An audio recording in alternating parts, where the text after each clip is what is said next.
Hi hello ನಮಸ್ಕಾರ. Guarantee news ವಿಶೇಷ ಕಾರ್ಯಕ್ರಮಕ್ಕೆ ಸ್ವಾಗತ. ನಾನು ನಿಮ್ಮ ಬೀರ್ಗನಹಳ್ಳಿ ಲಕ್ಷ್ಮೀನಾರಾಯಣ್.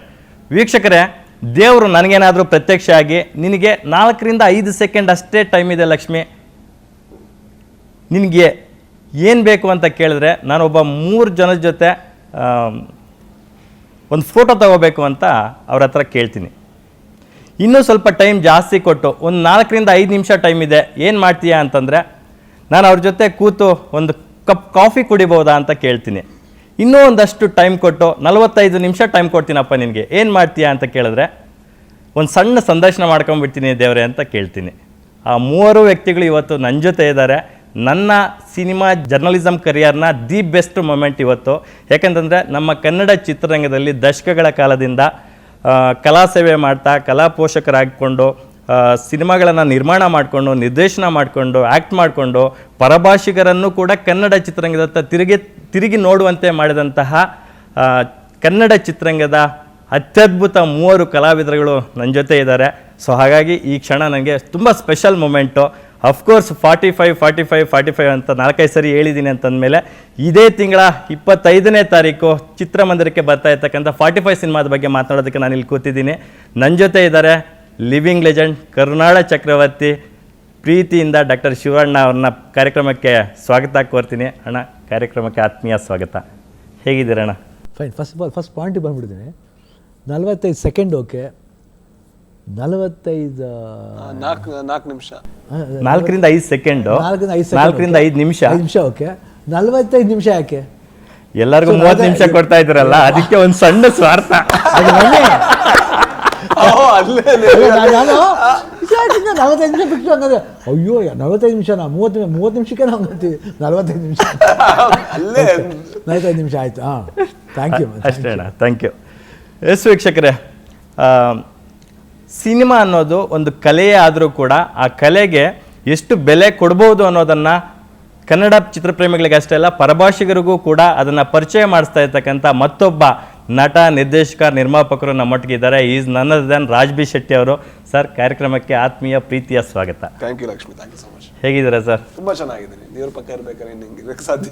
ಚೆನ್ನಾಗಿದ್ದೀನಿ, ಎಂತ ಮಾತು ಹೇಳಿದ್ರಲ್ಲ, ದೇವ್ರ ಪಕ್ಕ ಇದ್ದೀರಾ. ಹೌದು.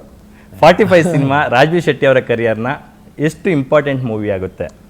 ಐ ಥಿಂಕ್ ಎಲ್ಲ ಕನ್ನಡ ಸಿನಿಮಾಗಳು ಕೂಡ ಗೆಲ್ಲುವಂಥ ಅನಿವಾರ್ಯತೆಯಲ್ಲಿ ನಾವು ಇವತ್ತಿದ್ದೀವಿ. ಜೊತೆಗೆ ನೋಡಿ, ಎಲ್ಲ ಟೈಮಲ್ಲೂ ಈ ಥರ 3 ಜನ ಸೇರಿ ಒಟ್ಟಿಗೆ ಸಿನಿಮಾ ಮಾಡೋಕ್ಕಾಗಲ್ಲ. ಮಾಡಿದ್ರೂ ಕೂಡ ಅದಕ್ಕೆ ಸಪೋರ್ಟ್ ಮಾಡುವಂಥ ನಿರ್ಮಾಪಕರು ಸಿಗಲ್ಲ. ಸಿಕ್ಕರೂ ಕೂಡ ಅಷ್ಟು ಕನಸು ಮತ್ತು ನಿದ್ದೆ ಎಲ್ಲದನ್ನೂ ಹಾಳು ಮಾಡಿಕೊಂಡು ಅದನ್ನು ಅಚೀವ್ ಮಾಡುವಂಥ ನಿರ್ದೇಶಕರು ಸಿಗಲ್ಲ. ಇದೆಲ್ಲ ಸಿಕ್ಕಿರಬೇಕಾದ್ರೆ ಇದು ಒಳ್ಳೆ ಮುಹೂರ್ತ. ಹಾಗಾಗಿ ಈ ಸಿನಿಮಾ ಗೆದ್ದರೆ ನಮ್ಮ ನಿರ್ಮಾಪಕರು ಉಳಿತಾರೆ ಆ್ಯಂಡ್ ಒಳ್ಳೆ ನಿರ್ದೇಶಕ ಇನ್ನೊಬ್ಬರು ಕನ್ನಡಕ್ಕೆ ಸಿಗ್ತಾರೆ. ಇದು ಗೆಲ್ಲೇಬೇಕಾದ ಸಿನಿಮಾ, ಅದು ಅನಿವಾರ್ಯತೆ. ವೀಕ್ಷಕರೇ, ನಾನು ಇಬ್ಬರನ್ನಷ್ಟೇ ಪರಿಚಯ ಮಾಡಿಸ್ದೆ, ಇನ್ನೊಬ್ಬ ವ್ಯಕ್ತಿ ಇಲ್ಲ. ಅವರು ವೆರಿ ಸೂನ್ ಜಾಯಿನ್ ಆಗ್ತಾರೆ. ಸೊ ಅವ್ರ ಇಂಟ್ರಡಕ್ಷನ್ ಬೇರೆ ಥರ ಇರುತ್ತೆ. ಶಿವಣ್ಣ, ಸಾಕಷ್ಟು ಸಿನಿಮಾಗಳು ನೋಡಿದ್ದೀರ, 129, 130 ಸಿನಿಮಾಗಳಾಗ್ಬಿಟ್ಟಿದೆ ಆಲ್ಮೋಸ್ಟ್ ಅಲ್ಲೂ. ಸೊ ನಿಮಗೆ 45 ಸಿನಿಮಾ ಎಷ್ಟು ಸ್ಪೆಷಲ್?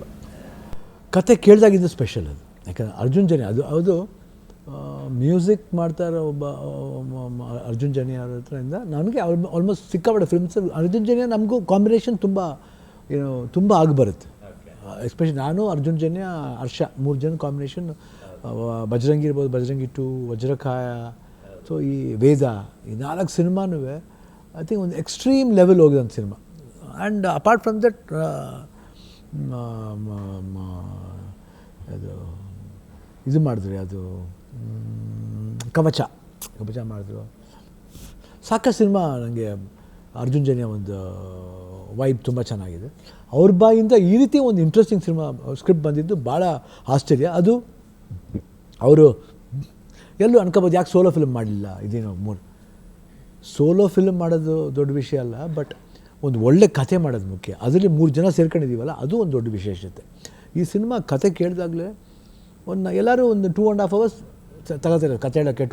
ಫುಲ್ ಸ್ಕ್ರಿಪ್ಟ್ ಹೇಳ್ತಾರೆ, ಸೀನ್ ಬೈ ಸೀನ್ ಹೇಳ್ತಾರೆ. ಇವು 4-5 ನಿಮಿಷದಲ್ಲಿ ಫುಲ್ ಕಥೆನ ಭಾಳ ಅದ್ಭುತವಾಗಿ 3 ಕ್ಯಾರೆಕ್ಟರ್ಸ್ನ ಆ್ಯಕ್ಟ್ ಮಾಡಿ ತೋರಿಸ್ಬಿಟ್ರು. ನನಗದು ಸ್ಟ್ರೈಕ್ ಆಯ್ತು. ಆಮೇಲೆ ಪ್ರತಿಯೊಬ್ಬರು ರೋಲ್ವೇ, ನಮ್ಮದು ಆಗಲಿ, ರಾಜ್ ಬಿ ಶೆಟ್ಟಿ ಅವ್ರದ್ದಾಗಲಿ, ಇಲ್ಲಾಂದರೆ ಉಪೇಂದ್ರ ಅವ್ರದ್ದು, ಎಲ್ರದ್ದು ಕ್ಯಾರೆಕ್ಟರು ಭಾಳ ಒಂದು ಅವ್ರದ್ದೇ ಆದ ಒಂದು ವಿಶೇಷತೆ ಕಂಡಿರುತ್ತೆ. ಆ್ಯಂಡ್ ಅಪಾರ್ಟ್ ಫ್ರಮ್ ದಟ್ 3 ಜನ ಸೇರಿದಾಗ ಇಲ್ಲ ಕಾಂಬಿನೇಷನ್ ನಂದು ಉಪೇಂದ್ರ ಅದಿರ್ಬೋದು, ನಂದು ರಾಜ್ಬಿ ಶೆಟ್ಟಿ ಅವ್ರದಿರ್ಬೋದು, ಭಾಳ ಒಂದು ವಿಭಿನ್ನತೆ ಕೋರುತ್ತೆ ಅದು. ಅದು ಇಂಟ್ರೆಸ್ಟಿಂಗ್ ಅನಿಸ್ತು. ಸೊ ನಾನು ಏನು ಇಷ್ಟು ಸಿನಿಮಾದಲ್ಲಿ ಏನು ಮಾಡಿದ್ದೀನಿ ಅದು ಪೂರ್ತಿ ಈ 45 ನೋಡ್ಬೋದು ಅಂತ ನಂಗೆ ಅನಿಸುತ್ತೆ. ಅಂದರೆ ಲೈಫಿನ ಜರ್ನಿದು ಒಂದು ಒಂದು ಒಂದು ಪಾಠ ಕಲಿಸುತ್ತೆ. ಇನ್ಫ್ಯಾಕ್ಟ್ ಈ 45 ಸಿನಿಮಾಗೆ ಓಂಕಾರ ಆಡಿದ್ದು ಕೂಡ ನೀವೇ ಡೈರೆಕ್ಷನ್ ಮಾಡಬೇಕು ಅಂತ ಅರ್ಜುನ್ ಜನ್ಯ ಅವ್ರಿಗೆ ಹೇಳಿದ್ರಂತೆ.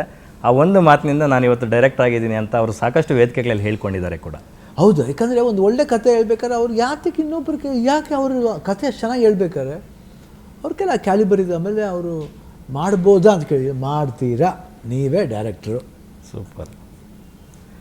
ರಾಜ್ ಸರ್, ಈ ಒಂದು ಸೂಪರ್ ಕಾಂಬೋ ಜೊತೆ ನೀವು ಒಂದು ಪಾರ್ಟ್ ಆಫ್ ದ ಇದಾಗಿರೋದಕ್ಕೆ ಎಷ್ಟು ಪ್ರೌಡ್ ಫೀಲ್ ಇದೆ? ತುಂಬ ಪ್ರೌಡ್ ಫೀಲ್ ಇದೆ. ಅಂದರೆ ನೀವು ಹೇಳ್ದಂಗೆ ನಿಮಗೆ ಹೇಗೆ ಅಂದರೆ ಸ್ಪೆಷಲಿ ಇವರಿಬ್ಬರ ಜೊತೆ ಸಮಯ ಕಳೆದ್ರೆ ಸಾಕು.